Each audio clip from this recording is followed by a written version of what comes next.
नवीन नवीन आले त्याला काय माहिती की काय लफडे होते. जिस देह में तेल नहीं सरकार चलाना खेल नहीं.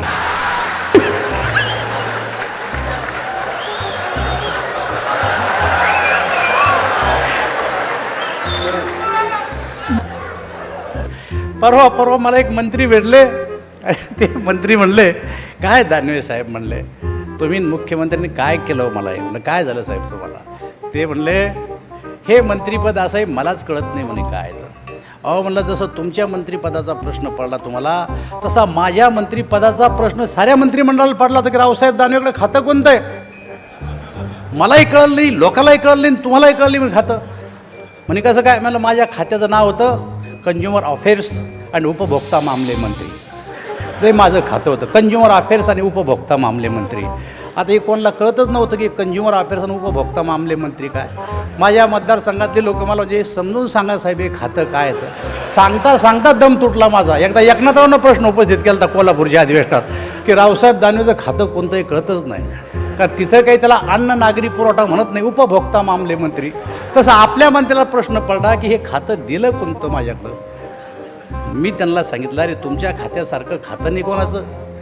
मुख्यमंत्र्याच्या नंतरचं हेच खातं आहे. या जगाच्या पाठीवरचा कोणीही पाहुणा जर आला, मार्गारेट थॅचर येऊ द्या का मोनिका लेविस्की येऊ द्या की अन्य कोणीही येऊ द्या, गेल्या गेल्या पहिलं हस्तांदोलन करायचं काम तुमच्याकडं आहे.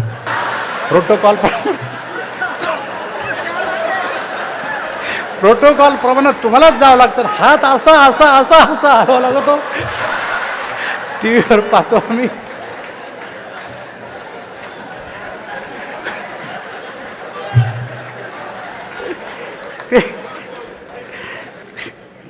ते म्हणले माझ्या खात्याची हवा तर तुम्हाला.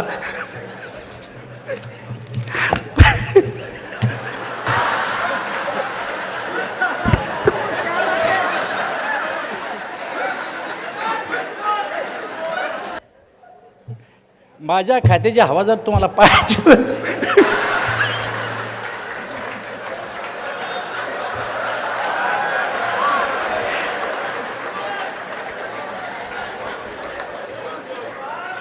जाऊ दे.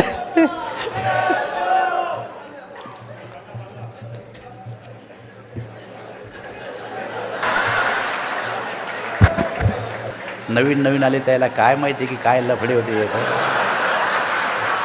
जिस देह में तेल नहीं सरकार चलाना खेल नहीं. नेते तरी कुठं दिसू राहिले हो त्यांची. आता मला सांगा, दिल्लीतलं कोणी दिसत नाही, मुंबईतलं कोणी दिसत नाही. आणि त्यांचा नेता तर तो आहे राहुल गांधी. गेले 15 वर्ष मी राहुल गांधीला पाहतो.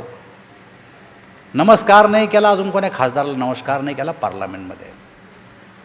मोदीजी किंवा अन्य राजकीय नेते ज्या दिवशी पहिल्या दिवशी अधिवेशन भरतं याच्या हातात हात घेतात, त्याच्या हातात हात घेतात, किमान ज्येष्ठ मंत्र्याला तरी भेटतात ते. पण यांना कधी अजून कोणाला नमस्कार केला नाही. एखादं श्रद्धांजलीचं एवढं लिहून आणते, एवढं वाचते, याच्या पलीकडं काहीच नाही आहे. काल वर्तमानपत्रात बातमी आली आज की निवडणुका कधीही होऊ शकतात. बघा आता काय चाललं आहे, काही समजत नाही काय तुमच्या बी पोटात. तर आम्हाला 2-4 आमदारांनी सकाळी फोन केला, मला खरंच आहे का, मला खोटं थोडंच आहे, होऊ शकतं ना, लागतं काय. मी एका चांगल्या मंत्र्याच्या PA भेटलो. अरे म्हणलं साहेब कुठे आहे. काय साहेब म्हणले वाईट दिवस आले आमच्यावर. म्हणलं काय झालं रे बाबा. नाक्यावर विचारते म्हणते कोण आहे गाडीमध्ये. आमच्या गाडीत नाक्यावर विचारत नाही कोण. काही लोक साहेब गावकुसाला आल्याच्या नंतर 2-4 जणांना बसून घ्यायचे. पाय माझा कसा आवाज आहे. गेल्याबरोबर पोलिस खाड करून उभे राहते मला पाहिल्याच्या नंतर. फोटो बिटो काढून ते त्या टायमाला करायचे. पण आता गार्ड ऑफ ऑनर नाही, आता लालबत्ती नाही. काही दिवसांना अजून एक निर्णय होणार आहे. आणि तो निर्णय जर झाला तर बरेच मंत्री तुम्हाला असं म्हणतील की मला पक्षाच्या कामात लावा. आता प्रधानमंत्री की अगली बारी अटल बिहारी अटल बिहारी हा नारा बरेच दिवस चालला. आपल्याला कुठं माहिती होतं की इथपर्यंत पोहोचणार आहे आपण म्हणून. आपला तोच नारा प्रधानमंत्री की अगली बारी अटल बिहारी अटल बिहारी. एक निवडणूक संपली, आपलं काही मागणी पूर्ण झालीच नाही. दुसरी निवडणूक आली लोकसभेची. सोलापूरला प्रदेश कार्यकारिणीची बैठक होती. या बैठकीला अटलजी आलेत सोलापूरला प्रदेश कार्यकारिणीला. आणि मला गोपीनाथराव प्रमोदजींनी सांगितलं की अटलजी सिद्धेश्वर एक्सप्रेसनं येऊ राहिले, तुम्ही जा ना अटलजीला घेऊन या. आम्ही मुलांचं टोळकं काढलं आणि अटल बिहारीला रेल्वेतून उतरले, आम्ही हारगीर घातला आणि अटलजीच्या पुढं आम्ही घोषणा देतो, प्रधानमंत्री की अगली बारी अटल बिहारी अटल बिहारी. निवडणुका 2 महिन्यावर होत्या लोकसभेच्या. प्रधानमंत्री की अगली बारी अटल बिहारी अटल बिहारी. अटलजीनं जवळ मी जर माग घाल म्हणलं, अगली बारी नाही अभी की बारी. अगली बारी का प्रधानमंत्री की अगली बारी. मला आठवतं त्यांनी कसं धरलं होतं मला, तर मग रुमाल वळला होता आणि मग मी घोषणा सुरू केली, प्रधानमंत्री की आपकी बारी अटल बिहारी अटल बिहारी. अरे कोणाला माहीत होतं की खरंच अटलजी 6 वर्षे प्रधानमंत्री या देशाचे राहणारे आणि त्या काळात मी खासदार राहणारे. कोणा पाहिलं होते. आणि नंतर निवडणुका झाल्या, निवडणुकीमध्ये आपली माणसं आले किती निवडून 2. आणि मग आपली टिंगल टावळी झाली लोकसभेमध्ये. देशात राज्य चालवणार कोण, ज्यांचे खासदार दिल्लीत 2. जिस दिये में तेल नाही सरकार चलाना खेल नाही. अरे ही टिंगल टवळी केली राव आपली. आता काय काळ होता, कठीण होता. आता खऱ्या अर्थानं आपल्या पार्टीला एक साईज निर्माण झाली आहे. आता याच्यामध्ये पार्टीमध्ये येणाराची संख्या फार झाली. चंद्रकांत दादा मला आता म्हणजे अजून 2 प्रवेश राहायला लागलं, दादा आता एवढे प्रवेश करा की आपल्याला न काढून देऊ कोणी, अशी पाळी यायच्या मागे. काय सांगता. एक दिवस मुख्यमंत्री मला म्हणले की रावसाहेब आपले दोघांचे हात दुखून गेले रुमाल टाकू टाकू. साहेब जरा आवरतच घ्या आता. तर आता काही निवडणुका तर नाही आहे, पण लोकांच्या मनात भावना घर करून बसली. इकडं हो इकडं तिकडं आता राहून काही फायदा नाही. मला काल काँग्रेसचा आमदार साहेब माझ्या घरी आला. मला असं म्हणला, आम्ही मुख्यमंत्र्याकडे जाऊ शकत नाही कारण गोष्ट फुटू शकते त्यांच्या घरी गेलं की. म्हणलं मग चंद्रकांत दादाचं घर तर रस्त्यावरच राव, तिथं लय लवकर उघडं पडतं म्हणे. म्हणलं मीच सापडलो तुला कोपऱ्यात. मग तेव्हा म्हणले आमचा 10चा गट आहे आणि आम्ही आमच्यात विचार करतो, सांगा काय करायचं. म्हणलं तुमचा विचार करा अगोदर. आता कोणालाच वाटून नाही राहिलं की आपलं नेतृत्व याच्यामध्ये काही बदल करण, काही करिश्मा करण, आज नाही तर पुढच्या निवडणुकीमध्ये आपलं काहीतरी होईल असं त्यांना वाटूच नाही राहिलं. त्यामुळे उभगलेत ते सगळे आता रस्त्यावर आहेत. साहेब मी चायनाला गेलो होतो, हाँगकाँगला गेलो, चायनाला गेलो. आता तिथं काय त्यांची भाषा आपल्याला येत नाही आणि त्यांना इंग्लिश बी येत नाही. तुम्हाला तरी इंग्लिश येते काही बोलसाल, आम्हाला ती बी येत नाही. पण चायनावाल्याला येत नाही हे बरं आहे. मी ब्राझीलला गेलो, चायनाला गेलो, हाँगकाँगला गेलो. मला लक्षात आलं की 3 दौरे केल्याच्या नंतर काय यायला पाहिजे बाहेर देशात फिरायला. एक शब्द माणसाला यायला पाहिजे साहेब, हाऊ मच. हा टपला खेळ, हाऊ मच. अख्ख्या हाऊ मचच्या जोरावर मी 12 देश फिरून आलेला माणूस बा. हाऊ मचच्या जोरावर.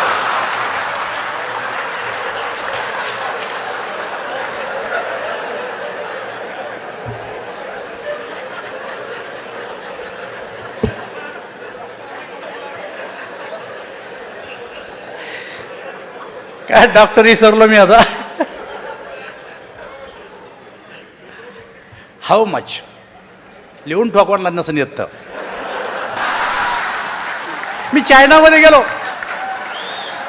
आता आपल्याला आणायचं काय चायनातून जाणारा परदेशातला आणतो काय हो, वॉच, मोबाईल. याच्यापेक्षा आणतो काय इलेक्ट्रॉनिक आयटम शिवाय आणायला काय. ते आपल्यासारखे पॅन्टी थोडी शिवते, आपल्यासारखे शर्ट थोडीच राहते, वेगळीच राहते. एक अर्ध एक लंब हे काही आपल्याला चालत नाही. या 2-4 गोष्टी आणते. पण तिथं बी काही वस्तूचे भाव कमी आहे चायनामध्ये असं नाही आहे. ब्रँडेड वस्तू कुठेही घ्या जगाच्या पाठीवर सारख्याच. पण चायनामेड काही वस्तू असतात. मी एका दुकानात गेलो, मोबाईलला हात लावला आणि त्याला विचारलं हाऊ मच, कारण मला अनुभव होता हाऊ मच. त्याच्या लक्षात आलं त्याला बी काही येत नव्हतं इंग्लिश. पण ते काय करते, असं कॅल्क्युलेटर घेते आणि असं असं असं दाबते, लिहिते 25,000.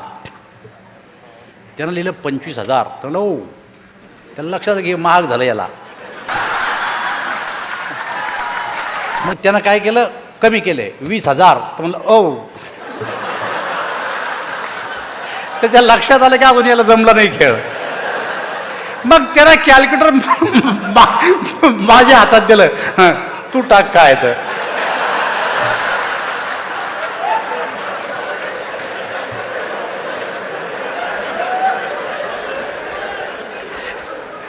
मग मी टाकले 5,000.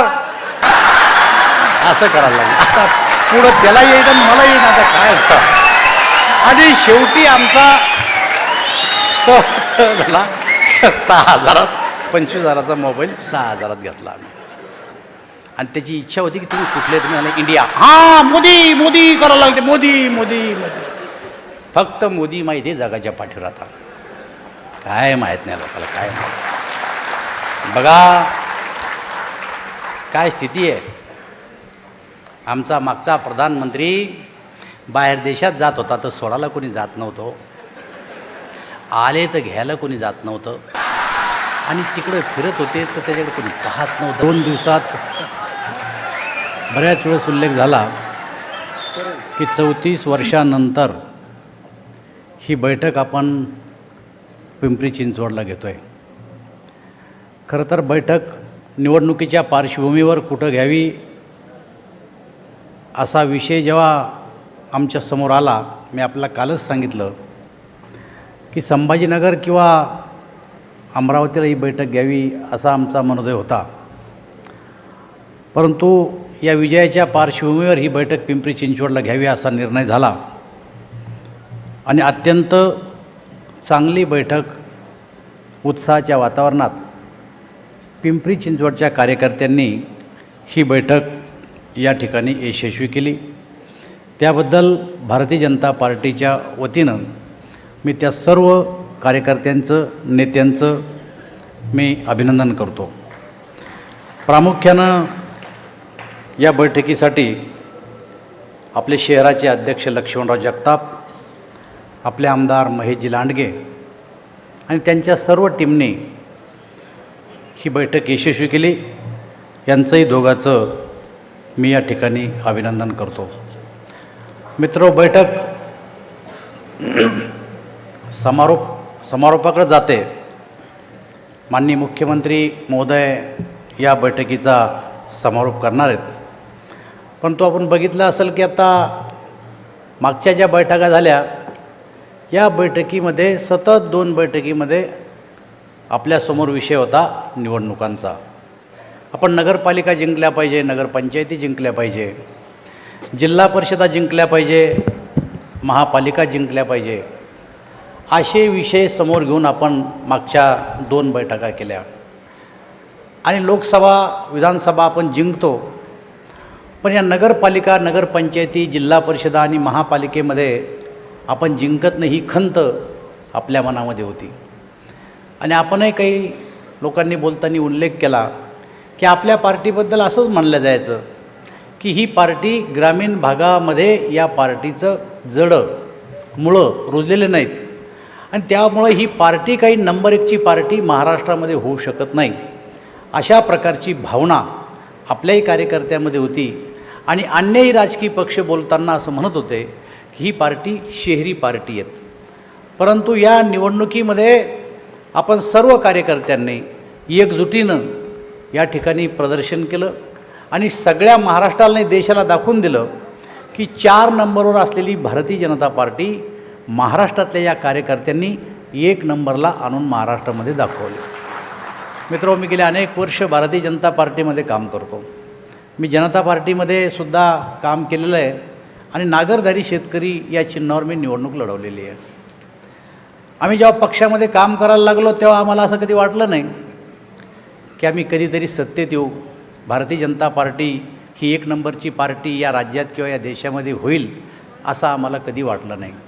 राजकारणात येणारा माणूस प्रत्येकजण अपेक्षा ठेवून येतो की आज नाही तर उद्या, उद्या नाही तर परवा मी केव्हा तरी एखादा आमदार तरी होईन, खासदार तरी होईन, मंत्री तरी होईल, अशी अपेक्षा ठेवून येणाऱ्यांची संख्या पार्टीमध्ये काम करणाऱ्यांची मोठ्या प्रमाणावर असती.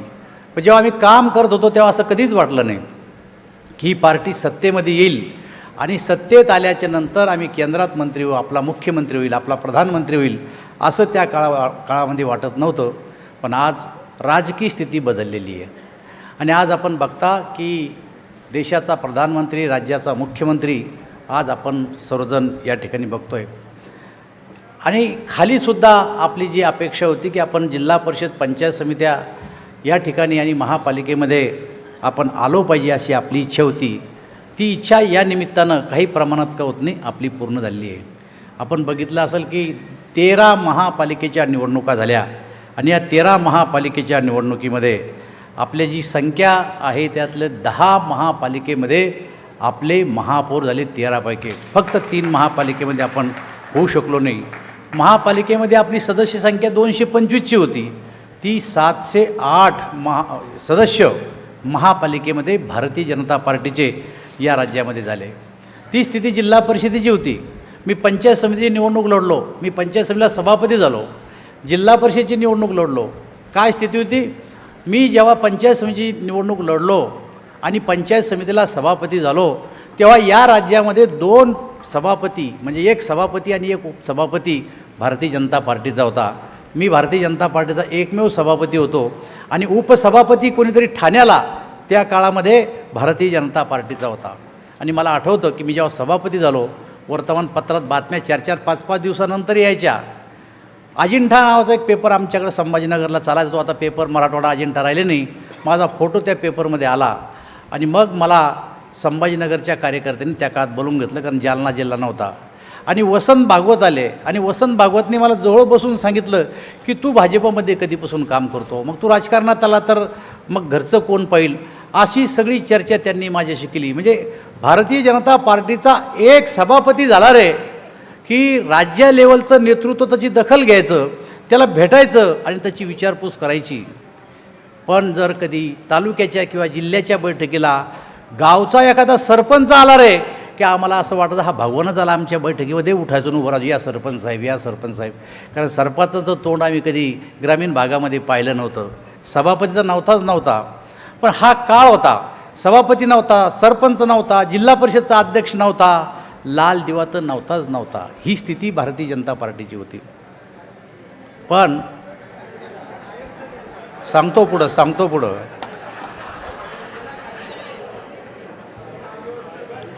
लाल दिवा तर नव्हताच, पण आम्हाला 2 लाल दिवे भेटले होते. मी मागच्या वेळेस सांगितलं आपल्याला की 2 लाल दिवे भेटले होते.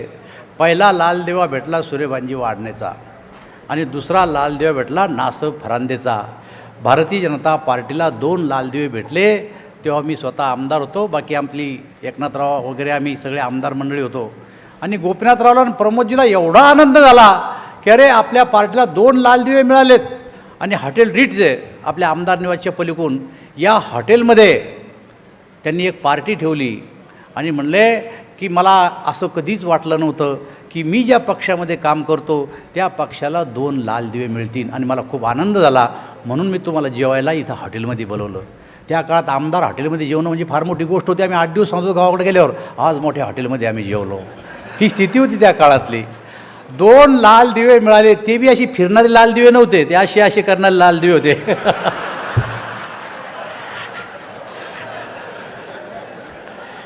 तर एवढा आनंद गोपीनाथराव आणि प्रमोदजीला त्या दिवशी झाला होता. पण परिस्थिती बदलली. आता जे 2 होते ते बी नाही आणि जेवढे भेटले होते तेवढे बी निघून गेले. काय मुख्यमंत्री महोदय, काय स्थिती आली. मी एका चांगल्या मंत्र्याच्या PA भेटलो. अरे म्हणलं साहेब कुठे आहे? काय साहेब म्हणले वाईट दिवस आले आमच्यावर. म्हणलं काय झालं रे बाबा? नाक्यावर विचारते म्हणते कोण आहे गाडीमध्ये, आमच्या गाडीला नाक्यावर विचारत नाही कोणी. आम्ही सांगतो म्हणले, नाव घेत नाही मंत्र्याचं, श्याम जाजू मंत्री आहेत आमचे. हे कोण श्याम जाजू आहे? आता त्याला काय श्याम जाजू राहणार आहे? आता ओळख व्हायची तर कशी, अशी स्थिती निर्माण झाली आहे. पण ही काही आज नाही झाली. मला आठवतं मी जेव्हा केंद्रामध्ये मंत्री झालो, आमची 1ली 2री बैठक होती आणि 2ऱ्या बैठकीला मोदीजींनी सगळ्यांना बसवलं. आणि कसं खासदारांनी, कसं मंत्र्यांनी असावं, लो प्रोफाईल कसं असावं आणि लोकांमध्ये आपली इमेज सुधरेल असं जर वागायचं असेल तर ही जी तुमची VIP संस्कृती ही बंद केली पाहिजे, असं त्यांनी त्याच वेळेस सांगितलं होतं. असं म्हणले होते की भाई ये लाल बत्ती क्या बात है, क्यों लगाते हो लाल बत्ती आप? मुझे ऐसा लगता है कि लाल बत्ती लगाना बंद कर दो, और अगर नहीं बंद करेंगे तो रखो कुछ दिन के लिए. हे तेव्हाच सांगितलं होतं ना. पण कोणी काढल्या, कोणा नाही काढल्या, बहुतेकांना काढल्याच नाही. पण आता निर्णय झाला काढल्याचा, आता कोणाची लाल बत्तीच राहिली नाही. पण आता ह्या लाल बत्तीच्या अवला आपल्या राज्यानं एक निर्णय घेतला आणि तो म्हणजे गेस्ट हाऊसवर गार्ड ऑफ ऑनर हे जे मंत्र्याला दिल्या जायचं. काही लोक साहेब गावकुसाला आल्याच्या नंतर 2-4 जणांना बसून घ्यायचे, पाय माझा कसा आवाज आहे, गेल्याबरोबर पोलिस खाड करून उभे राहते मला पाहिल्याच्या नंतर. फोटो बिटो काढून ते त्या टायमाला करायचे. पण आता गार्ड ऑफ ऑनर नाही, आता लालबत्ती नाही. काही दिवसांना अजून एक निर्णय होणार आहे आणि तो निर्णय जर झाला तर बरेच मंत्री तुम्हाला असं म्हणतील की मला पक्षाच्या कामात लावा आता. आणि असाही तरी आपला निर्णय व्हायलाच आहेत की काही लोकांना पक्षात आणायचं आहे आपल्याला तिकडून इकडं. परवा मला एक मंत्री भेटले आणि ते मंत्री म्हणले, काय दानवे साहेब म्हणले, तुम्ही मुख्यमंत्र्यांनी काय केलं हो मला? म्हणलं काय झालं साहेब तुम्हाला? ते म्हणले, हे मंत्रिपद असं आहे मलाच कळत नाही म्हणे काय. तर अहो म्हणलं, जसं तुमच्या मंत्रिपदाचा प्रश्न पडला तुम्हाला, तसा माझ्या मंत्रिपदाचा प्रश्न साऱ्या मंत्रिमंडळाला पडला होता की रावसाहेब दानवेकडे खातं कोणतं आहे. मलाही कळलं नाही, लोकांनाही कळलं नाही, तुम्हालाही कळलं नाही. खातं म्हणे कसं काय? म्हणलं माझ्या खात्याचं नाव होतं कंझ्युमर अफेअर्स आणि उपभोक्ता मामले मंत्री. ते माझं खातं होतं, कंझ्युमर अफेअर्स आणि उपभोक्ता मामले मंत्री. आता हे कोणाला कळतच नव्हतं की कंझ्युमर अफेअर्स आणि उपभोक्ता मामले मंत्री काय. माझ्या मतदारसंघातले लोक मला म्हणजे समजून सांगा साहेब हे खातं काय येतं. सांगता सांगता दम तुटला माझा. एकदा एकनाथरावनं प्रश्न उपस्थित केला होता कोल्हापूरच्या अधिवेशनात की रावसाहेब दानवेचं खातं कोणतंही कळतच नाही, का तिथं काही त्याला अन्न नागरी पुरवठा म्हणत नाही, उपभोक्ता मामले मंत्री. तसं आपल्या मंत्र्याला प्रश्न पडला की हे खातं दिलं कोणतं माझ्याकडं. मी त्यांना सांगितलं, अरे तुमच्या खात्यासारखं खातं नाही कोणाचं, मुख्यमंत्र्याच्या नंतरचं हेच खातं आहे. या जगाच्या पाठीवरचा कोणीही पाहुणा जर आला, मार्गारेट थॅचर येऊ द्या का मोनिका लेविस्की येऊ द्या की अन्य कोणीही येऊ द्या, गेल्या पहिलं हस्ता आंदोलन करायचं काम तुमच्याकडं आहे.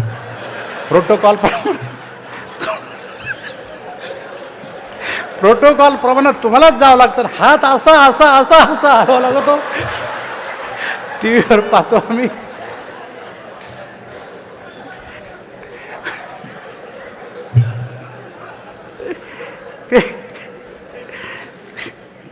ते म्हणले माझ्या खात्याची हवा तर तुम्हाला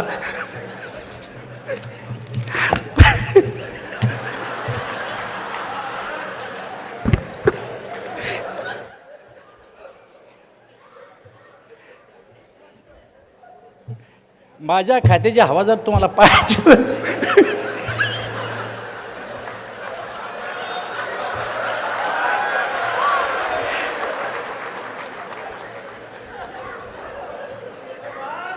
जाऊ दे.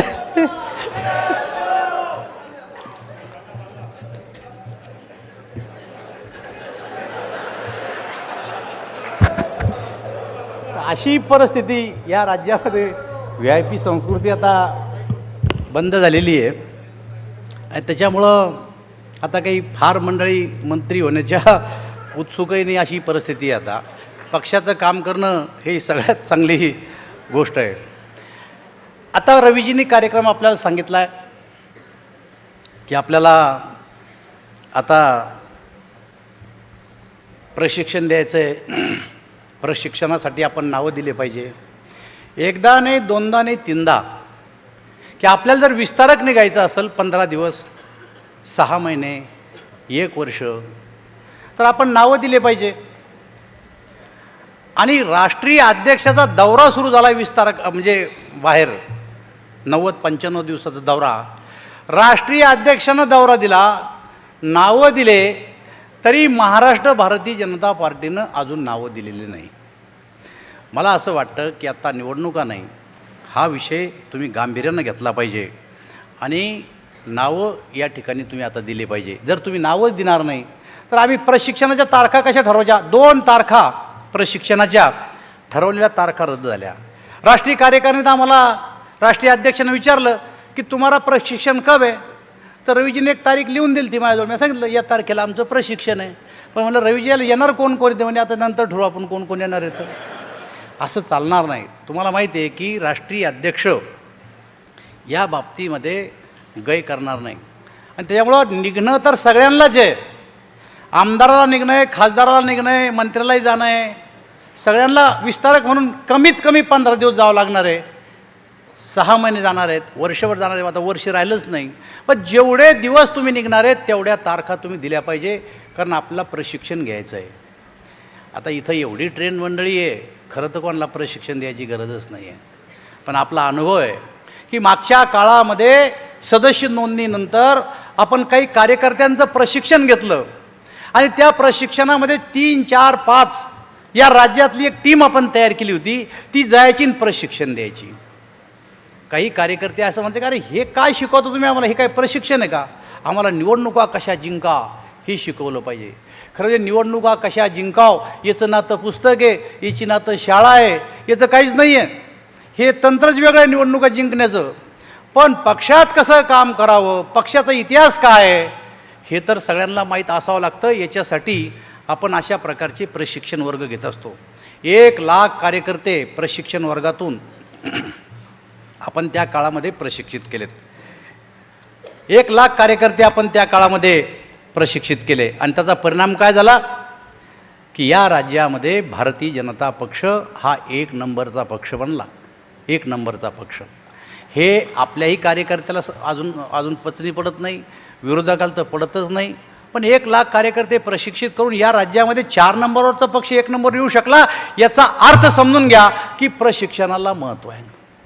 आणि जसं राजकीय पक्षामध्ये प्रशिक्षणाला महत्त्व आहे, तसं व्यवहारातसुद्धा आपण बघतो. मी ग्रामीण भागात राहणारा माणूस आहे. काही गोष्टी आपोआप माणसाला शिकायला भेटतात. खेड्यामध्ये एखादा माणूस विहिरीमध्ये पडला रे की त्याला वाचवायला दुसरा उडी मारत असतो.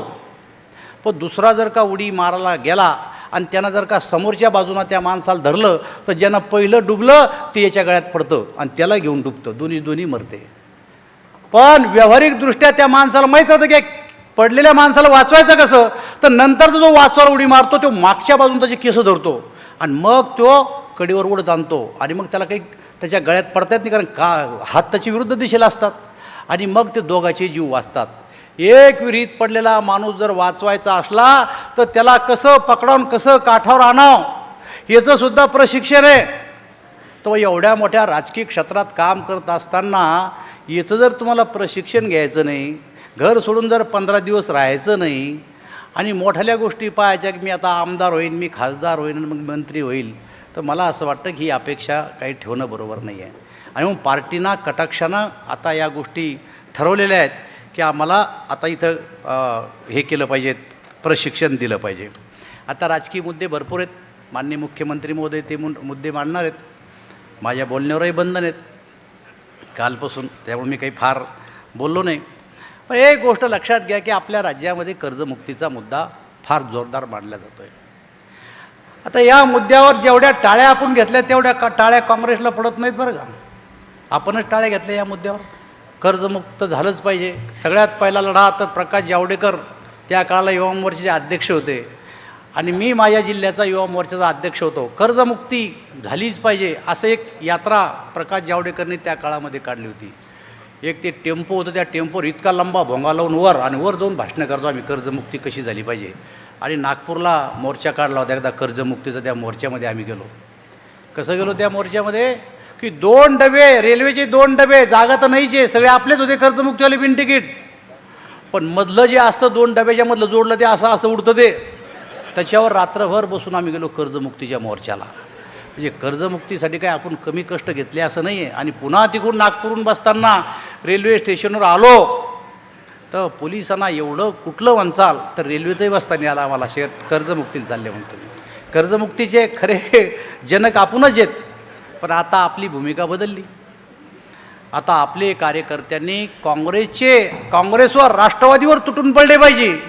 पण अजूनही आपले कार्यकर्ते तेच जातात. भारतीय जनता पार्टी कर्जमुक्तीच्या विरोधात नाही. माननीय मुख्यमंत्र्यांनी विधानसभेमध्ये, अनेक सभेमध्ये आणि त्यांच्या भाषणातून अनेक वेळेस मानलं की कर्जमुक्तीच्या विरोधात आम्ही नाही आहे. परंतु जोपर्यंत शाश्वत गुंतवणूक शेतीमध्ये होणार नाही तोपर्यंत कर्जमुक्त होऊन काही उपयोग नाही. जर कर्जमुक्त केलं तर पुन्हा शेतकरी कर्जमुक्त होईल. आणि आत्ता बोंडेंनी फार चांगला विषय मांडला. त्यांनी सांगितलं की शेतकऱ्याला जर कर्जमुक्त करायचं असेल तर त्यासाठी तो पुन्हा कर्जमुक्त होऊ नये यासाठी त्याला विहिरी दिली पाहिजे. पुन्हा कर्जबाजारी होऊ नये म्हणून त्यांना तुम्ही वीज दिली पाहिजे, त्यांना विहीर दिली पाहिजे, त्यांना शेततळं दिलं पाहिजे. आणि शेतीमध्ये शासनाची शाश्वत गुंतवणूक केली पाहिजे की एकदा कर्जमुक्त जर तो झाला रे तर तो पुन्हा कर्जबाजारी होणार नाही. अशा प्रकारचा विषय त्यांनी मांडला. आणि माझंही तेच म्हणणं आहे की आपण कर्जमुक्तीच्या विरोधात नाही, पण योग्य वेळ येईल तेव्हा कर्जमुक्त होईल. परंतु आपल्या कार्यकर्त्यांनी विषय मांडताना मात्र काँग्रेसवर आणि राष्ट्रवादी काँग्रेसवर हल्ला केला पाहिजे, ही आत्ताची राजकीय परिस्थिती आहे. पाहत यांनी कर्जमुक्तीचा नारा दिला आहे. कर्जमुक्तीशिवाय आम्ही हौस चालू देणार नाही असं म्हणले, कर्जमुक्तीशिवाय आम्ही स्वस्त बसणार नाही असं म्हणले. आत्ता जर आपण पाहिलं तर या बाजूला गेलो, राष्ट्रवादी काँग्रेसनं एक पेंडॉल टाकला आणि मोठा पेंडॉल टाकून तिथं काय लावलं आहे की भारतीय जनता पार्टीच्या नेत्यांना निवडणुकीत दिलेल्या आश्वासनाची आठवण करून देण्यासाठी आम्ही तिथं बसलो. आता किती लोक बसलेत जाऊन पाहतो मी, किती पहा, तोंड लपवतेत. आपल्यासारखी जी गाडी गेली ती पुन्हा खाली पाहून घेतात. त्याला कधी सवय नव्हती या गोष्टीची. पण भारतीय जनता पार्टीच्या कार्यकर्त्यांनी या गोष्टीचा धसका घ्यायचं काही कारण नाही. बघा, यांची यात्रा निघाली. यात्रा कुठून निघाली? चंद्रपूरहून यांची यात्रा निघाली कर्जमुक्तीची. पहिला मेळावा त्यांनी चंद्रपूरलाच घेतला आहे मला वाटतं. त्याच्यानंतर महापालिकेच्या निवडणुका झाल्या चंद्रपूरच्या. आपण चंद्रपूर जिंकलो. ती यात्राचा समारोप झाला पनवेलला. आता पनवेलच्या निवडणुका जाहीर झाल्या आणि मी तुम्हाला सांगतो पनवेलसुद्धा आपण जिंकणार अशा प्रकारची परिस्थिती. अरे तुमची यात्रा निघाली तिथून तर तुमची यात्रा संपत्ती तिथपर्यंत जर आम्ही जिंकत असू तर याचा अर्थ तुम्ही जे बोलता ती लोकांना कळतं की जे तुमच्या हातामध्ये एवढे वर्ष सत्ता राहून तुम्ही जे करू शकले नाही ते विरोध बसल्याच्या नंतर तुमचा आवाज बदलला कसा, ही जनमानसाची भावना आहे. आणि त्यामुळं विरोधक आता पराभवाच्या छायेत आहेत. या पराभवातून बाहेर कसं पडाव हे ना तर त्यांच्या केंद्रीय नेतृत्वाला कळू लागलं, हे ना तर त्यांच्या राज्य नेतृत्वाला कळू लागलं. हे त्या पराभवाच्या छायेतून बाहेर पडायला तयार नाही. पडाव कसं याची सुद्धा त्यांची प्लॅनिंग नाही आहे. आणि हे केवळ राज्यापुरतं केंद्रापुरतं नाही, तर ते खालच्या कार्यकर्त्यापर्यंत येऊन पसरलं आहे. आणि खालचे कार्यकर्ते मुख्यमंत्री महोदय आम्हाला असं म्हणू राहिले की 2024पर्यंत दूरपर्यंत आम्हाला काही भेटल असं काही आता आम्हाला वाटत नाही. 2024 भारतीय जनता पार्टीच्या सर्व कार्यकर्त्यांनी एक गोष्ट लक्षात घेतली पाहिजे की जर काँग्रेस आणि राष्ट्रवादी काँग्रेस म्हणते 2024पर्यंत या राज्यात आता आमचं काही खरं नाही, तेव्हा आपल्यावर फार मोठी जबाबदारी येऊन पडलेली आहे.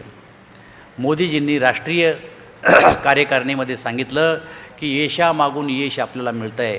आत्ता आपण त्यांचा हे केलं आहे, सत्कार केला श्यामजीचा की तुम्ही दिल्ली जिंकली, उत्तराखंड जिंकलं, उत्तर प्रदेश जिंकलं, मणिपूर जिंकलं, गोवा जिंकलं. ती स्थिती सगळीकडे आपल्या राज्यातली स्थिती तीच आहे. सांगली काय होतं आपलं, सांगलीमध्ये 0-23 निवडून आलेत. संभाजीनगर युतीमध्ये 6 होतो, निवडून किती आलो 23. जालना युतीमध्ये 15 होतो, निवडून किती आले 22. नगरमध्ये होतो किती, नगरना नारा दिला होता 40+. लोकांनी 14+ ऐकलं, ते गोंधळ झाला. तो 14च्या ऐवजी 14 आले, 14 आले, 14 आले. तिथं जळगावमध्ये जवळपास 1 कमी पडलं आहे, बहुमतात आपण आलो. नाशिकमध्ये आपण 15 आलो. सातारामध्ये आपलं काही नव्हतं, 7 आलो. तिथं बुलढाणामध्ये 4-5 सदस्य होते आपले, तो बी एक पोटनिवडणुकीत आलता. बुलढाणामध्ये आपला अध्यक्ष झाला. तेच महापालिकेमध्ये 77, पुण्यामध्ये आपल्या पिंपरी चिंचवडमध्ये, आणि जवळपास 100 गाठली आपण पुण्यामध्ये. नागपूर तर विचारूच नका, 100च्या वर गेलं आहे. म्हणजे एकेकाळी आपल्याला जी दिसत नव्हतं ते आता दिसायला लागलं. म्हणून आपल्यावर जबाबदारी मोठी येऊन पडली की सत्ता पचवणं हे सगळ्यात अवघड आहे. सत्ता पचवणं अवघड आहे. पराभव तर कोणी येतं समजूत घालतं, पुन्हा कामाला लाग म्हणतं, तोच भविष्य चांगलं आहे पुढं. पण सत्ता पचवणं अवघड आहे. आणि सत्ता टिकवायची असेल तर नवीन फॉर्म्युले या देशात यायला लागलेत. पहा आता कोणी फार उत्साह आहे, फार गोरा आहे, त्याच्या हातात ब्रासलेट आहे, गळ्यात मोठी सोन्याची चेन आहे, डबल यालाच दिलं पाहिजे, पैसा हाच लावू शकतो, ही सूत्र सोडून द्या. आता हे गेलं सूत्र. आता मी सांगितलं श्यामजी जाजूचं सूत्र तुम्हाला. दिल्लीमध्ये पहिला प्रयोग झाला, तसं पहिला प्रयोग बेंडक्यावर झाला होता ऑपरेशन करायचा, आणि त्याच्यावर माणसावर ऑपरेशन चाललेत. पहिला प्रयोग झाला, एकाही नगरसेवकाला दिल्लीमध्ये तिकीट दिल्या गेलं नाही. त्यानं जर असं म्हणलं की मी फार प्रभावशाली आहे, माझ्या इथं तुम्ही का तिकीट देत नाही मला, मी बाजूच्या वार्डातून तुम्हाला निवडून दाखवतो, बाजूच्या वार्डात सुद्धा जाऊ दिला नाही. आणि त्यानं जर म्हणलं ठीक आहे तुमची इच्छाच आहे, मला नाही द्यायचं इथं बी तिथं बी, माझ्या घरातल्या माणसाला तर द्या. घरातल्या माणसाला तर मुळीच नाही. आणि तिथं पार्लमेंट चालू होतं त्या काळात. तिथले खासदार, तिथला अध्यक्ष जे दिल्लीचे अध्यक्ष ते खासदार आहेत ते आमच्या संग बसायचे. अरे हमने बोला ये क्या किया तुमने? तो बोले हमने थोड़ा किया, राष्ट्रीय अध्यक्ष ने बोल दिया कि सब MP तुम्हारे पे नाराज आहेत, सब मेरे पे आके पड रहे बोले. आणि तो फॉर्म्युला लागू झाला आणि बघितले कालचे निकालामध्ये मेजॉरिटीनं आपण निवडून आलो. पक्षाचं काम केल्याशिवाय पुढचं भविष्य काही फार चांगलं नाही. विस्तारक निघा, 15-15 दिवस राहून या, गावात जाऊन अनुभव घ्या. पक्षाचे जे काही ध्येय धोरणं आहेत, आपल्या राज्य सरकारनं केंद्र सरकारनं जे काही काम केलं ते मांडी मारून एखाद्या बांधावर जाऊन बसा. 5-50 का शेतकरी होत नाही गोळा करा.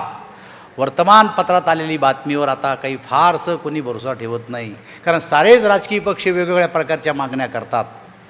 पण माउथ टू माउथ कॅनव्हसिंग ज्याला म्हणते की माणसात जाऊन लोकात जाऊन माझ्या सरकारचं काम, माझ्या पक्षाचं काम मी जर जाऊन सांगितलं तर ती लोकांना पटू शकतं.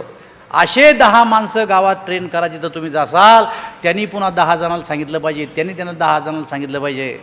नाही तर आपली परिस्थिती अशी आहे की आपण गावामध्ये जातो, आपल्यालाच गोळा करतो, त्यांच्याच पुढं भाषण करतो आणि पुन्हा ते काही बाहेर जाऊन सांगत नाही. म्हणून प्लॅनिंग करा, जाताना प्लॅनिंग करा. प्रत्येक आमदारला मी आता तालुके दिले होते, विधानसभा मतदारसंघ तालुके.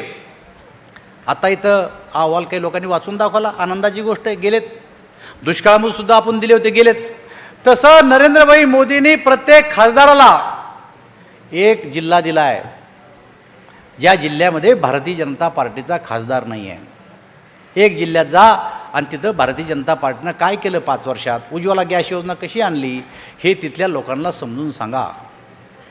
आपल्या राज्यातल्या सगळ्या खासदाराला, कोणाला हिंगोली दिलं, कोणाला सांगली दिलं, कोणाला नगर दिलं, मला दिलं पश्चिम बंगालमध्ये सुकमा नावाचं गाव, जसं इथं सुकम्याला झाली घटना, असं तिथं मला एक जिल्हा दिला झारग्राम. म्हणजे सावरकरानंतर माझाच नंबर लागला तिकडे जायला झारग्रामला. मी गेलो झारग्रामला, काय परिस्थिती आहे. झारग्रामला गेलो मी, कलकत्त्याला याच्या अगोदर गेलो होतो, ग्रामीण भागात बी गेलो होतो. तिथला एकदा बाजार कसे असतात त्या भागातले, भुवनेश्वर ओरिसाची आणि कलकत्त्याची आम्ही पाहायला गेलो होतो. त्या काळातल्या परिस्थितीनं आताच्या परिस्थितीत फार फरक नाही आहे, पण राजकीय परिस्थितीमध्ये फरक पडलेला आहे. तेव्हा कम्युनिस्टाची राजवट होती, आता ममता बॅनर्जीची राजवट आहे. त्या लोकांनी मला सांगितलं की एखाद्या आमदाराकडं, खासदाराकडं, कोणी नेत्याकडे जर आम्ही काम घेऊन गेलो तर ते पहिले विचारते तृणमूल काँग्रेस का झेंडा आहे क्या तुम्हारे खिशे में. तर झेंडे सगळ्याच्याच खिशात झेंडे आहेत तशा. तृणमूल काँग्रेसचा झेंडा दाखवा आणि मगच काम करावं, अशा प्रकारची परिस्थिती, अशा प्रकारचं दडपण आहे. पण याही परिस्थितीमध्ये मी ज्या गावात गेलो त्या गावातल्या लोकांनी भारतीय जनता पार्टीचा आपला कोणतरी खासदार आला, हा खासदार नरेंद्र मोदींनी पाठवला, अशी त्यांच्यामध्ये भावना आहे. आणि म्हणून गावचे गावं जमावत होते. मी रात्री 12:30 वाजेपर्यंत त्या भागामध्ये फिरलो, जसं काही मला मतदानच घ्यायचं त्या गावातलं. 12:30 वाजेपर्यंत फिरलो. एक आदिवासी गाव, त्या आदिवासी गावामध्ये आम्ही गेलो. मी आदिवासी, आपल्याकडचे आदिवासी बघले आपण, पण इथल्या आदिवासीचं घर कसं असतं ते जाऊन पाहावं आपण. म्हणून त्या घरातल्या माणसाला घेतलं, त्यांना माझं नाव तर दिवसभर कोणा नीट घेतलंच नाही, दानबा. त्यांना नावच येत नव्हतं काय, दानबा. मी बी हो म्हणायचो, दानबा तर दानबा, आपल्याला एक दिवस तर राहायचं, कशाला खुलासा करायचा म्हणून नाव काय म्हणून. त्या घरामध्ये मी गेलो, त्या माणसाचा हात धरला. घरामध्ये एक बाई होती, ती बाई थोडी लाजली ना आत गेली. मी त्यांना म्हणलं त्या बाईला बोलवा. ती बाई आली, त्यांना बोलावल्याच्यानंतर तिथं गॅस दिसला मला त्या बाईच्या घरामध्ये. मी त्यांना बाईला विचारले क्या है, तर बोले गैस है. बोला कहाँ से लाया, बोले गांव में से लाया. बोला कब लाया, तो 1 महीना हुआ. बोले बोला कितने में लाया, तो बोले 100 रुपये में लाया. मला 100 रुपये में कहीं गैस आता है क्या. मोदी जी ने निकाला ना, बोले 100 रुपये में गॅस हवे, मोदी जी ने निकाला. हे बघा, माझ्या मनाला ही गोष्ट एवढी लागून गेली की एकेकाळी मी हा शब्द ऐकला होता की या देशामध्ये सगळ्यात जास्त ग्रासरूटपर्यंत जर कोणी नेत्याचं नाव पोचलं असेल तर ते इंदिरा गांधीचं पोचलं, असं मी स्वतः ऐकलेलं आहे. पण मला त्या दिवशी आनंद झाला की एका झारग्राम नावाच्या सुकमा गावात आदिवासी घरातल्या शेवटच्या माणसाच्या घरात मी जेव्हा गेलो तेव्हा ती बाई म्हणली, मोदीजीनं आम्हाला 100 रुपयामध्ये गॅस दिला. बघा, ही एक योजना आहे केंद्र सरकारची. ही योजना सगळ्यांनी उचलली. प्रत्येक नेत्याला जरी इथं बोलायला बोलवलं तर तो नेता पहिलं बोलन तर उज्ज्वलावर बोलन. आणि ही योजना त्यांनी उचलली. सगळेजण बोलायला लागले. त्या गावातल्या बाईला सुद्धा सांगावं लागलं की नरेंद्र मोदीने ही गॅस आम्हाला दिला. हे तोंडोतोंडी प्रचार झाला याचा आणि त्याच्यामुळे ह्या योजना पोहोचल्या. महिलांची प्रसूती, महिलांच्या प्रसूतीचे दिवस वाढवलेत केंद्र सरकारनं. आता बिल आलं होतं पण त्याचा उल्लेख कोणीच करत नाही अजून. पूर्वीचे दिवस किती होते, आताचे दिवस किती येते. आपलं येऊन जाऊन जलयुक्त शिवारशिवाय कोणाच्या पाठच नाही काय योजना आहे सरकारच्या. आता जलयुक्त शिवार योजना ही तुम्ही काय सांगता, जरा गावातल्या लोकांना भाषण करायला लावायला एखाद्या. तुमच्यापेक्षा चांगलं मानते जलयुक्त शिवार, ते खरा अनुभव मानतात ते. पण ज्या काही राज्य सरकारनं बाकीच्या योजना केल्या, केंद्र सरकारनं बाकीच्या योजना केल्या, आता निवडणुका नाहीत, निवडणुकीसाठी नाही, पण आपलं सरकार काय चांगलं काम करतं, त्याचे ध्येय काय, त्याचे धोरणं काय आणि कशामुळं आपण यशस्वी होऊ राहिलो, हे विषय तुम्ही लोकांपर्यंत नेले पाहिजे. असं समजू नका की आपल्या सरकारने फार काम केलं आहे आणि सगळं संपलं आहे आपलं काम. असं संपलं नाही आपलं काम. आपल्याला खूप काही करणं बाकी आहे अजून. राज्य सरकारला करणं बाकी आहे, केंद्र सरकारला करणं बाकी आहे. पण हे करणं बाकी असून सुद्धा आपण जिंकतो कसे, याचं फार साधं सूत्र आहे. या जिंकण्याचं जर काय कारण असेल तर लोकांमध्ये आपल्या सरकारबद्दल एक विश्वास निर्माण झाला की किमान जे केलं ते केलं, पण जे पुढचं करायचं ते हेच करू शकतात, हा विश्वास लोकांच्यामध्ये निर्माण झाला. आणि एवढ्या याच्यावर 13 पैकी 10 महापालिका आपण जिंकलो. 10 महापालिकेत आपली सत्ता आली. 70 ते 80 नगरपरिषदा आपल्या ताब्यात आल्या. आता खऱ्या अर्थानं आपल्या पार्टीला एक साईज निर्माण झाली आहे. आता याच्यामध्ये पार्टीमध्ये येणाराची संख्या फार झाली. चंद्रकांत दादा मला आता म्हणजे अजून 2 प्रवेश राहायला लागलं. दादा आता एवढे प्रवेश करा की आपल्याला ना काढून देऊ कोणी, अशी पाळी यायच्या मागे. काय सांगता. एक दिवस मुख्यमंत्री मला म्हणले की रावसाहेब आपले दोघांचे हात दुखून गेले रुमाल टाकू टाकू. साहेब जरा आवरतच घ्या आता, कारण आता काही निवडणुका तर नाही आहे, पण लोकांच्या मनात भावना घर करून बसली. इकडं हो इकडं तिकडं आता राहून काही फायदा नाही. मला काल काँग्रेसचा आमदार साहेब माझ्या घरी आला. मला असं म्हणला, आम्ही मुख्यमंत्र्याकडे जाऊ शकत नाही कारण गोष्ट फुटू शकते त्यांच्या घरी गेलो की. म्हणलं मग चंद्रकांत दादाचं घर तर रस्त्यावरच आहे राव, तिथं लय लवकर उघडं पडतं म्हणे. म्हणलं मीच सापडलो तुला कोपऱ्यात. मग तेव्हा म्हणले आमचा 10चा गट आहे आणि आम्ही आमच्यात विचार करतो, सांगा काय करायचं. म्हणलं तुमचा विचार करा अगोदर. आता कोणालाच वाटून नाही राहिलं की आपलं नेतृत्व याच्यामध्ये काही बदल करण, काही करिश्मा करण, आज नाही तर पुढच्या निवडणुकीमध्ये आपलं काहीतरी होईल असं त्यांना वाटूच नाही राहिलं. त्यामुळे उभगलेत ते सगळे आता रस्त्यावर आहेत. आता आपल्याकडे मी खुर्च्यानीत बसायला आता करता तर काय करता, स्थिती खराब आहे. अरे आपण यश पराभव आपण दोन्ही पाहिले लोक आहेत. आता तर यश पाहतोय आपण पराभव बी पाहिला. काय स्थिती होती आपली बी. आपण जनता पार्टीचे होतो. 2 वर्ष सरकार राहिलं आपलं जनता पार्टीत आणि दुहेरी सदस्यत्वाच्या नावाखाली आपली पक्ष फुटला. जे जुने जनसंघ होते त्यांनी भारतीय जनता पार्टी काढली आणि जे समाजवादी होते किंवा अन्य कोणी होते ते जनता पार्टीत राहिले. आपण भारतीय जनता पार्टी काढली. त्यावेळेस जेव्हा भारतीय जनता पार्टी वेगळी झाली त्या काळामध्ये समाजवादी आणि अन्य राजकीय पक्ष तालुक्याला फिरले की तुम्ही भाजपमध्ये जाऊ नका, तुम्ही आमच्या पक्षात राहा, जनता पार्टीत राहा. आपण मूळ जनता पार्टीचे नागरधारी शेतकरी आपलं चिन्ह आहे. माझ्याकडे बी लोक आले संभाजीनगरचे. मला म्हटले तू नागरधारी चिन्हावर निवडून येले, तू कसं काय जनता पार्टीत जाशील, तेव्हा काही हे पक्षांतरबंदी कायदा नव्हता, तू आमच्यात आला पाहिजे. मी सांगितलं मी पूर्वश्रमीचं, आमचं कुटुंबच जनसंघाचं, तेव्हा मी तुमच्यात राहू कसं. जे पूर्वश्रमीचे जनसंघी होते ते भारतीय जनता पार्टीत आले आणि बाकीचे जनता पार्टीत राहून गेले. पार्टी फुटली. पण पार्टी फुटली तेव्हा भारतीय जनता पार्टीच्या नेतृत्वाने निर्णय काय घेतला की आम्ही तुमच्यातून वेगळं होतोय, आम्ही तुमच्या चिन्हावर दावा करणार नाही, आम्ही तुमच्या कार्यालयावर दावा देणार नाही, आम्ही तुमच्या कोशावर सुद्धा दावा करणार नाही. आणि आम्ही विभक्त होतो. आपण विभक्त झालो. विभक्त झाल्याच्या नंतर आपण पार्टी स्थापन केली, भारतीय जनता पार्टी. तिचं पहिलं अधिवेशन मुंबईला झालं. अटल बिहारी वाजपेयी त्या काळामध्ये पार्टीचे अध्यक्ष झाले. आणि पहिला नारा जर आपण काय दिला असेल त्या काळात, प्रधानमंत्री की अगली बारी अटल बिहारी अटल बिहारी, हा प्रसिद्ध नारा होता त्या काळातला. प्रधानमंत्री की अगली बारी अटल बिहारी अटल बिहारी, हा नारा बरेच दिवस चालला. आपल्याला कुठं माहिती होतं की इथपर्यंत पोहोचणार आहे आपण म्हणून. आपला तोच नारा, प्रधानमंत्री की अगली बारी अटल बिहारी अटल बिहारी. एक निवडणूक संपली, आपलं काही मागणी पूर्ण झालीच नाही. दुसरी निवडणूक आली लोकसभेची. सोलापूरला प्रदेश कार्यकारिणीची बैठक होती. या बैठकीला अटलजी आलेत सोलापूरला प्रदेश कार्यकारिणीला. आणि मला गोपीनाथराव प्रमोदजींनी सांगितलं की अटलजी सिद्धेश्वरी एक्सप्रेसनं येऊ राहिले, तुम्ही जा ना अटलजीला घेऊन या. आम्ही मुलांचं टोळकं काढलं ना अटल बिहारीला रेल्वेतून उतरले. आम्ही हारगीर घातला आणि अटलजीच्या पुढं आम्ही घोषणा देतो, प्रधानमंत्री की अगली बारी अटल बिहारी अटल बिहारी. निवडणुका 2 महिन्यावर होत्या लोकसभेच्या. प्रधानमंत्री की अगली बारी अटल बिहारी अटल बिहारी. अटलजीनं जवळ मी जर माग घालून अगली बारी नाही आबी की बारी, अगली बारी का प्रधानमंत्री की अगली बारी. मला आठवतं त्यांनी कसं धरलं होतं मला, तर मग रुमाल वळला होता. आणि मग मी घोषणा सुरू केली, प्रधानमंत्री की आपकी बारी अटल बिहारी अटल बिहारी. अरे कोणाला माहीत होतं की खरंच अटलजी 6 वर्षे प्रधानमंत्री या देशाचे राहणारे, त्या काळात मी खासदार राहणारे, कोणा पाहिलं होते. आणि नंतर निवडणुका झाल्या. निवडणुकीमध्ये आपली माणसं आले किती निवडून 2.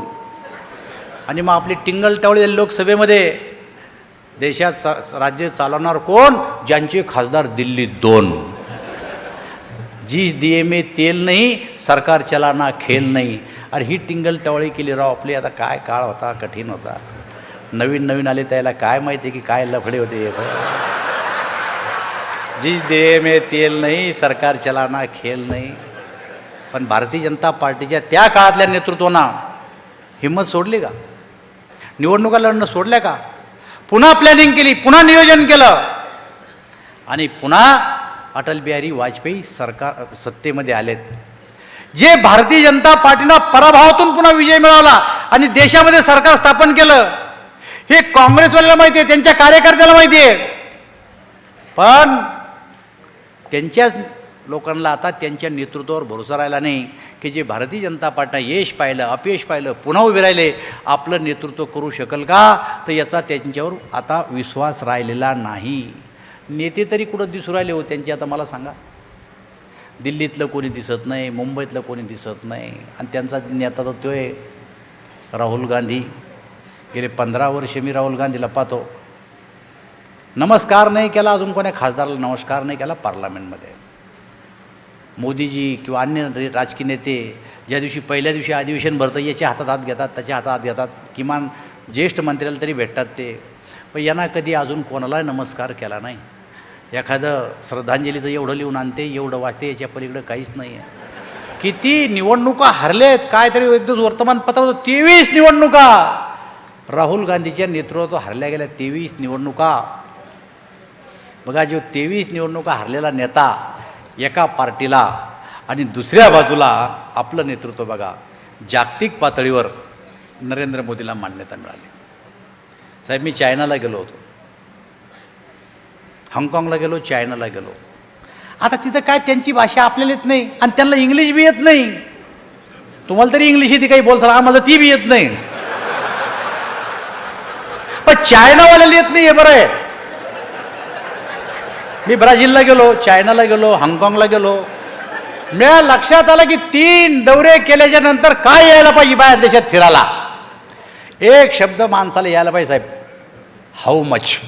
हा टपला खेळ, हाऊ मच. अख्ख्या हाऊ मचच्या जोरावर मी 12 देश फिरून आलेला माणूस बा. हाऊ मच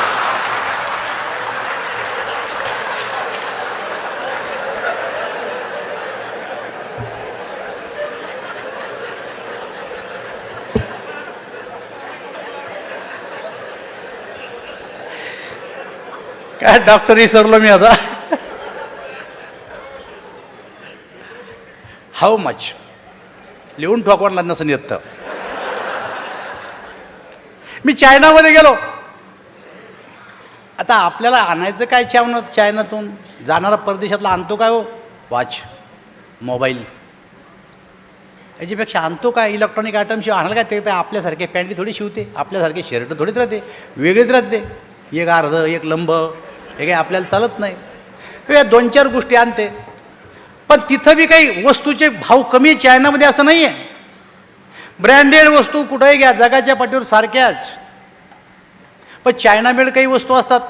मी एका दुकानात गेलो मोबाईलला हात लावला आणि त्याला विचारलं हाऊ मच, कारण मला अनुभव होता हाऊ मच. त्याच्या लक्षात आलं त्याला बी काही येत नव्हतं इंग्लिश. पण ते काय करते असं कॅल्क्युलेटर घेते आणि असं असं असं दाबते, लिहिते 25,000. त्यानं लिहिलं 25,000. तर ओ त्याला लक्षात घे महाग झालं याला. मग त्यानं काय केलं कमी केले 20,000. तर म्हणलं ओ. त्याच्या लक्षात आलं की अजून याला जमला नाही खेळ. मग त्याला कॅल्क्युलेटर माझ्या हातात दिलं, तू टाक काय तर.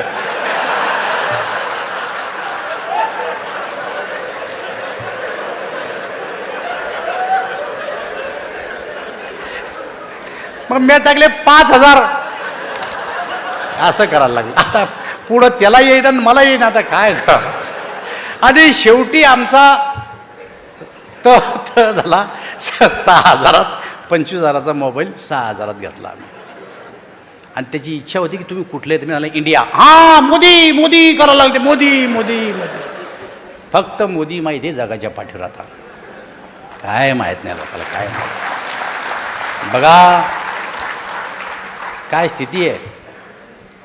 आमचा मागचा प्रधानमंत्री बाहेर देशात जात होता तर सोडायला कोणी जात नव्हतं, आले तर घ्यायला कोणी जात नव्हतं.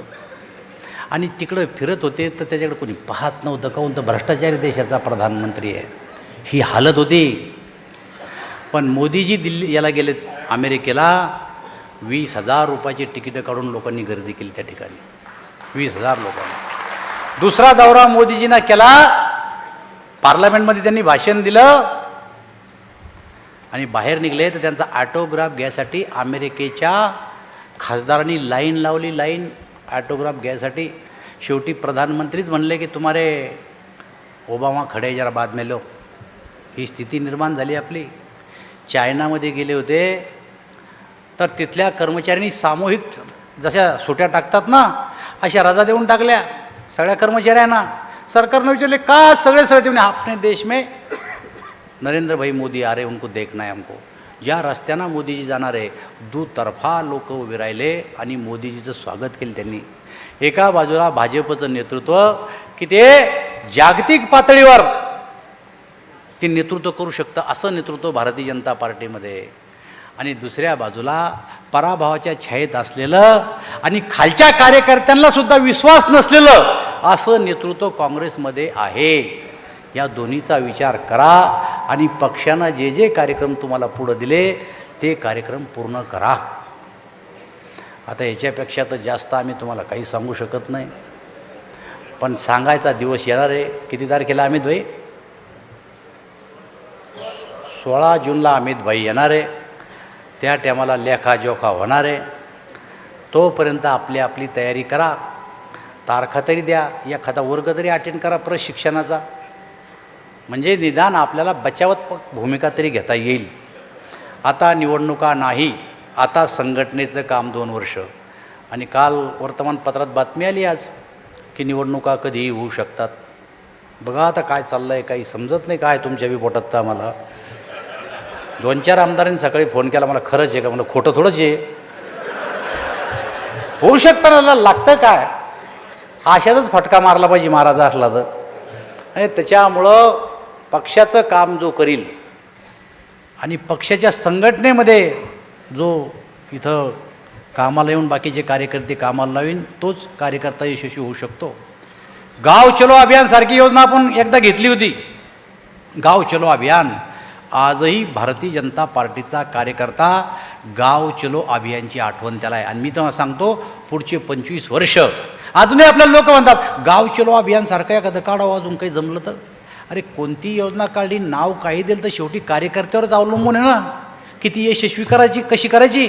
आता तीच योजना ही असं समजा ही गाव चलो अभियान नाही तर ही तुम्हाला त्याच प्रकारची आलेली एक संधी आहे आणि तुम्हाला बूथपर्यंत जायला मिळालेली संधी आहे. 90,000 बूथ आपल्या राज्यामध्ये, 90,000 बूथ मागच्या वेळेस आपण 75% पूर्ण केले होते. 100% बूथवर जर आता भारतीय जनता पार्टीचा कार्यकर्ता ज्या तालुक्यात जाणार नाही, असं समजा त्या तालुक्याचं दुर्दैवच. इतकी अनुकूल परिस्थिती होणार कधी निर्माण? इतकी अनुकूल परिस्थिती कधी येणार आहे? अरे झडपी मेंबर आहे, पंचायत समिती मेंबर आहे, नगरसेवक आहे, कॉर्पोरेटर आहे, आमदार आहे, खासदार आहे. लोकांना असं वाटतंय तुम्ही काही करू शकता, तुम्ही आले त्या गावातले 4 लोक जमू शकता. बूथची रचना करायला ही सगळ्यात चांगली संधी आहे. आणि त्याच्यामुळं तुम्हाला बूथची संधी करायची, बूथची बांधणी करायची संधी पुन्हा आता या निमित्तानं मिळालेली आहे. मला असं वाटतं या संधीचा फायदा घेऊन पक्ष विस्ताराचं काम पुढच्या काळात करावं, अशा प्रकारची मी आपल्याला सगळ्याला विनंती करतो. आणि पिंपरी चिंचवड आणि पुणे बापट साहेबासह सगळ्यांनी ही बैठक अत्यंत यशस्वीरित्या पार पडली, याबद्दल